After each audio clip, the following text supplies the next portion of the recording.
بسم اللہ الرحمن الرحیم۔ ناظرین، میں ہوں آپ کا ہوسٹ ارشد سلیم۔ ناظرین، 1947 سے لے کر 2019 تک پاکستان کی اگر ہسٹری آپ لوگ دیکھیں تو اس ہسٹری میں مختلف اوقات میں مختلف تحریکیں حکومت کے خلاف چلی ہے، اور کچھ تحریکیں ایسی ہے کہ وہ ہسٹری کا ایسا حصہ بنی ہے، ایسا دردناک حصہ کہ اس کو آج بھی یاد کرتے ہوئے انسان خون کے آنسو روتا ہے۔ آج کل بھی پاکستان میں ایک تحریک چل رہی ہے مولانا فضل الرحمان صاحب کی سربراہی میں حکومت کے خلاف۔ ناظرین، اگر آپ لوگوں نے ہمارے اس چینل کو اب تک سبسکرائب نہیں کیا تو کائنڈلی اس چینل کو سبسکرائب ضرور کریں، اور جو سبسکرائب کے ساتھ بیل آئیکن ہے اس کو ضرور پریس کریں تاکہ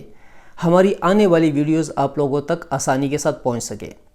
اور اگر ہماری یہ ویڈیو دیکھنے کے بعد آپ لوگوں کو پسند آئے تو لائک کا بٹن ضرور پریس کریں،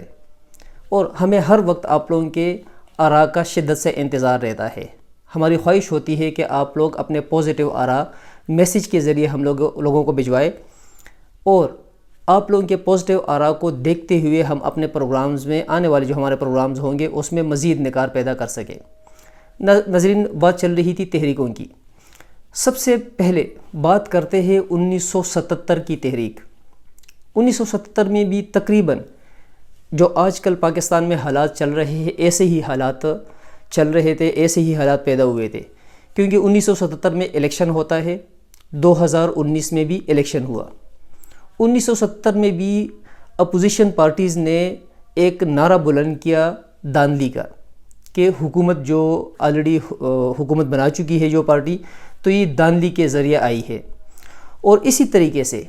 2019 میں بھی جو ہے نا جو الیکشن ہوا ہے، تو مولانا صاحب اور اس کے ساتھ جو اپوزیشن اور پارٹیز ہے ان لوگوں کا نعرہ یہی بنا ہے کہ جو پی ٹی آئی کی حکومت بنی ہے یا اس کے اتحادیوں کی جو حکومت بنی ہے، یہ داندلی کے ذریعے یہ حکومت آئی ہے، اور داندلی کے ذریعے ہی یہ لوگ جیت کے اپنی حکومت بنانے میں کامیاب ہوئے ہیں۔ سب سے پہلے بات کرتے ہیں ناظرین 1977 کی تحریک۔ 1977 کی تحریک شروع میں تو یہی جو ایک آواز بلند ہوئی تھی داندلی کے بارے میں، لیکن بعد میں اس کو نظام مصطفیٰ کی تحریک کا نام دیا گیا، اور اس تحریک میں بہت زیادہ خون ریزی ہوئی، کیونکہ اس ٹائم پہ اگر 1977 کی اور 2019 کی بات کی جائے اور حالات کو دیکھا جائے تو حالات میں ایک بہت بڑا فرق ہے۔ اس ٹائم پہ دنیا اتنی ایڈوانس نہیں تھی جتنی ایڈوانس 2019 میں ہے۔ یہ جو 1977 کے ٹائم پہ جو نظام مصطفیٰ کا ایک نعرہ بلند کیا گیا، اور کچھ دینی ترانے ایسے ترانے بنائے گئے کہ لوگوں میں مزید ابھار پیدا کیا جائے۔ اس وقت کے علماء کرام جمع ہوئے تھے لاہور میں۔ ان لوگوں کا پروگرام تھا، علماء کرام کا پروگرام تھا لاہور میں ایک مسجد سے جلوس نکالنے کا، لیکن اس مسجد میں اس وقت کی حکومت نے جو لاٹھی چارج کیا اور جتنی خون ریزی ہوئی، جتنے لوگوں کو زخمی کیا گیا، اتنا زیادہ خون بہہ گیا کہ جو اس وقت جس مسجد میں علماء کرام اور اس کے جو اتحادی بیٹھے ہوئے تھے، ان لوگوں کا اتنا خون بہہ گیا کہ جو مسجد کی دیواریں تھی اور جو مسجد کا فرش تھا وہ خون سے رنگ گیا تھا۔ اس ٹائم پولیس نے رات کے وقت انتہائی کوشش کی کہ ہم کسی طریقے سے خون کو صاف کریں، لیکن اتنا زیادہ خون بہہ چکا تھا فرش پہ، زمین پہ اور دیواروں پہ کہ سارا کا سارا خون صاف کرنا ان کے لیے ناممکن ہو گیا تھا، اور وہ نشانیاں، وہ ثبوت وہ لوگ نہ مٹا سکے۔ 1977 میں جس مسجد میں علماء کرام اکٹھے ہوئے تھے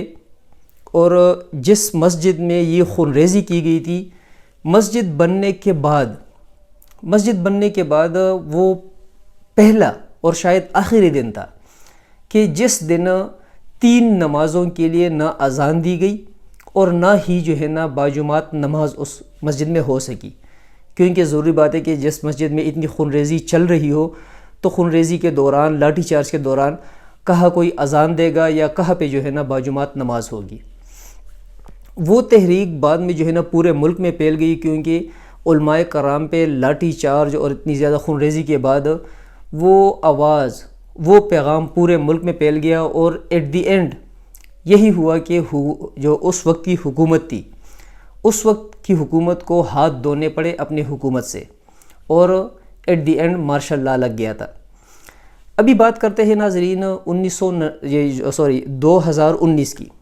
2019 میں بھی الیکشن ہوتے ہیں۔ 2019 سے پہلے جب الیکشن ہوئے، 2013 کی بات آپ کر لیں، یا اگر آپ دیکھیں 2008 کی یا اس سے پہلے، تو مولانا فضل الرحمان کسی نہ کسی طریقے سے، کسی نہ کسی شکل میں حکومت کا حصہ رہے، حکومت کے ساتھ اتحاد بنا لیتے تھے، اور حکومت میں اس کو کچھ سیٹس وغیرہ مل جاتی تھی، کچھ منسٹریز مل جاتی تھی۔ یہ پہلی دفعہ ایسا ہوا کہ 2018 میں جو الیکشن ہوتے ہیں، 2018 میں جو الیکشن ہوتے ہیں، اس میں ایک تو مولانا صاحب کو انتہائی شکست کا سامنا کرنا پڑتا ہے، دوسرا جتنی بھی اپوزیشن پارٹیز ہیں ان کے جو مین لیڈرز ہیں وہ بھی الیکشن ہار جاتے ہیں۔ الیکشن ہارنے کا جو مین ریزن بنتا ہے کیونکہ لوگ، پاکستان کی عوام، جتنی بھی اپوزیشن پارٹیز ہے، پیپل پارٹی ہے، PMLN ہے، ANP ہے، یا باقی پارٹیز ہے، ان سے اکتا گئے تھے، اس لیے ان لوگوں نے ان کو نہیں جتوایا، ان کو ووٹس نہیں دیے، اور نتیجہ یہ نکلا کہ PTI نے کچھ اور چھوٹی پارٹیز کے ساتھ مل کر حکومت بنا لی 2018 میں۔ حکومت بنانے کے بعد اپوزیشن کی جتنی بھی پارٹیز تھی بشمول مولانا فضل الرحمان صاحب کے، کہ ان نے اعلان کر لیا کہ یہ داندھی زدہ حکومت ہے، اور داندھی کے ذریعے یہ حکومت آئی ہے، اور ان کے خلاف جو ہے نا مختلف اوقات میں آواز اٹھانی شروع کر لی، اور ایک ٹائم آ گیا 2019 میں کہ مولانا صاحب نے اعلان کر لیا کہ ہم لانگ مارچ کریں گے یا دھرنا دیں گے، کیونکہ اس ٹائم پہ بھی فائنل نہیں ہوا تھا کہ لانگ مارچ ہوگا، دھرنا ہوگا، یا احتجاج ہوگا، یا جلسے جلوس ہوں گے۔ شروع میں پیپل پارٹی اور PMLN ان کے ساتھ تھی، لیکن جب موقع آیا تو PMLN اور پیپل پارٹی بیک فٹ پہ چلی گئی۔ ابھی تک، آج کے دن تک 100% کنفرم نہیں ہے کہ کس لیول تک پیپل پارٹی اور نون لیگ مولانا صاحب کا ساتھ دے گی۔ جو اور باقی چھوٹی پارٹیز ہے، جس طرح نیشنل پارٹی ہے یا اچکزئی صاحب کی پارٹی ہے، کچھ اور چھوٹی پارٹیز ہے جو مولانا صاحب کا ساتھ دے رہی ہے۔ اس کا بھی اگر بیک گراؤنڈ ناظرین آپ لوگ دیکھیں تو شروع میں ناموسی رسالت کا نام دیا گیا، مولانا صاحب نے ناموسی رسالت کا نام دیا اس تحریک کو، اور جو اس ٹائم کے، اس وقت کے وزیر اعظم ہیں عمران خان، اس پہ کبھی یہودی ایجنٹ، کبھی کشمیر کو بیچنا، اس طرح کے الزامات مولانا صاحب لگاتے رہے۔ ابھی اس میں کوئی شک نہیں کہ موجودہ دنوں میں جو ہے نا حالات کچھ بہتری کی طرف جا رہے ہیں، کیونکہ حکومت اور جو مولانا صاحب ہے اس کے بیچ میں جو اس کے نمائندے ہیں ان کے بیچ میں جو مختلف میٹنگز ہوئی ہے، اس میں کچھ بہتری آئی ہے، کیونکہ مولانا صاحب کے گروپ نے کہا ہے کہ ہم ڈی چوک وغیرہ نہیں جائیں گے یا ریڈ زون کی طرف نہیں جائیں گے، لیکن موسٹلی ہوتا یہی ہے، کیونکہ 2014 میں بھی ایسا ہی ہوا تھا، جب عمران خان صاحب اور اس کی پارٹی کے لوگ اور قادری صاحب کے لوگ آئے تھے اسلام آباد میں دھرنا دینے کے لیے، تو ان لوگوں نے بھی کہا تھا کہ ہم لوگ ریڈ زون کی طرف نہیں جائیں گے، لیکن جب ایک دفعہ اسلام آباد میں وہ لوگ انٹر ہو گئے تو ریڈ زون کی طرف بھی چلے گئے، اور کئی مہینے جو ہے نا وہ پارلیمنٹ ہاؤس کے سامنے دھرنا دیتے رہے، اور اس وقت وہ دھرنا، اس کی وجہ سے پاکستان کی معیشت کو اربوں روپے نقصان ہوا۔ تو یہ نہیں کہا جا سکتا کہ اگر مولانا صاحب نے یا اس کے اتحادیوں نے کہا ہے کہ ہم G9 میں جو ہے نا دھرنا دیں گے یا جلسہ کریں گے، آگے نہیں جائیں گے، تو اس کا یہ مطلب ہم بالکل آخذ نہیں کر سکتے ایسے کہ ہاں حقیقت میں یہ لوگ آگے نہیں جائیں گے، کیونکہ مولانا صاحب بہت ہی دور اندیش بندے ہیں، بہت دور اندیش سیاستدان ہیں۔ ہو سکتا ہے کہ اگر وہ دیکھے کہ جلسہ جو ہمارا ہے وہ بہت بڑا ہو چکا ہے، تو مے بی کہ وہ آگے جانے کا پلان کر لے، کیونکہ وقت آنے پہ ہی جو ہے نا یو ٹرنز بھی لی جاتی ہے پاکستانی سیاست میں، اور جو کیے ہوئے فیصلے ہیں اس سے مکر بھی جاتے ہیں۔ تو کہیں اس دفعہ بھی کہیں ایسا تو نہیں ہو رہا کہ 1977 کی چیز کو دہرایا جائے، کیونکہ موسٹلی علماء کرام ہی اسلام آباد میں دھرنے میں ہوں گے، یا مدرسے کے مختلف مدارس کے جو طلباء ہیں وہ اس میں ہوں گے، تو کہیں ایسا اللہ نہ کرے کہ کہیں وہی جو ہے نا ہسٹری دہرائی جائے کہ دوبارہ لاٹھی چارج اور اس طرح کی نوبت آئے اور پورا پاکستان دوبارہ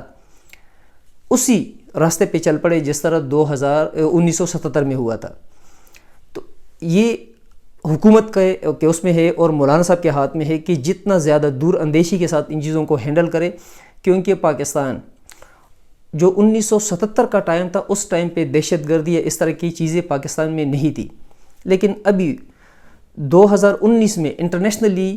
جتنی بھی سپر پاورز ہے، امریکہ کو آپ لے لیں، اسرائیل کو آپ لے لیں، فرانس کو آپ لے لیں، یا جو انڈیا ایک پاورفل کنٹری ہے وہ ہے، تو یہ سارے جو ہے نا پاکستان کے اگینسٹ مختلف پلاننگز کر رہی ہے۔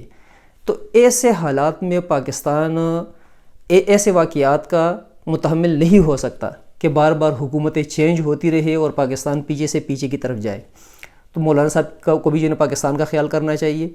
عمران خان کو بھی پاکستان کا خیال کرنا چاہیے، اور کوشش کرنی چاہیے کہ ٹیبل پہ بیٹھ کے ہی جو ہے نا اس طرح کے مسائل کا حل نکالا جائے۔ اور یہ صرف مولانا فضل الرحمان صاحب یا عمران خان کا کام نہیں، بلکہ جو اور اپوزیشن پارٹیز ہیں ان کا بھی جو ہے نا یہ فرض بنتا ہے کہ اپنے ذاتی مفاد کو اس ٹائم پہ ایک سائڈ پہ رکھ کر پاکستان کے بارے میں سوچے، اور انٹرنیشنل لیول پہ جو کنٹریز پاکستان کے اگینسٹ مختلف کام کر رہی ہے، پاکستان کو بلیک لسٹ کرانے کی طرف لے کر جا رہی ہے، پاکستان کے تباہی کی طرف لے کر جا رہی ہے، تو وہ لوگ اس چیز میں کامیاب نہ ہو، کیونکہ اگر پاکستان کے یہی سیاستدان جو پاکستان کہ اسی عوام کے ووٹ سے منتخب ہو کے اسمبلیز میں آتے ہیں، تو اسمبلیز میں آنے کے بعد پاکستان کے اگینسٹ ایکٹیویٹیز میں انوالو نہ ہو اور پاکستان کے دشمنوں کو کامیاب نہ کرائے، بلکہ ان لوگوں کو اکٹھے بیٹھ کے اپنے ذاتی اغراض، ذاتی مفاد کو ایک سائڈ پہ رکھ کے پاکستان کے فیوچر کے بارے میں سوچنا چاہیے، اور ان لوگوں کو ایسا فیصلہ کرنا چاہیے کہ